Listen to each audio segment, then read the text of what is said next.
আজ আমি বানাবো আলু দিয়ে গাঙমুরলা মাছের তেল ঝাল। তো প্রথমেই আমি কড়াই তেল দিয়ে তেলটাকে ভালো করে গরম করে নিয়ে মাছগুলো ছেড়ে দিলাম।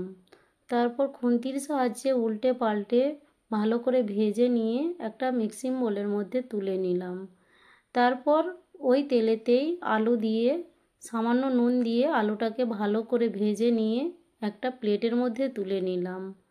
তারপর ওই তেলেতে একটা তেজপাতা জিরে ফোড়ন দিয়ে কেটে রাখা পেঁয়াজ দিয়ে দিলাম। পেঁয়াজটাকে ভালো করে নেড়ে চেড়ে ভেজে নিয়ে আদা বাটা, রসুন বাটা, কেটে রাখা টমেটো দিয়ে স্বাদ মতো নুন দিয়ে দিলাম।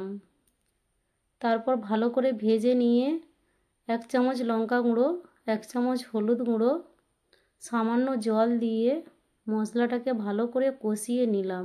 তারপর তেল ছেড়ে আসলে আলুগুলো দিয়ে ভালো করে কষিয়ে নিয়ে কিছুটা জল দিয়ে দিলাম। তারপর ফুটে গেলে মাছগুলো দিয়ে নামিয়ে নিলাম। তারপর ভাতের সাথে গরম গরম খেয়ে দেখলাম দারুণ হয়েছে খেতে।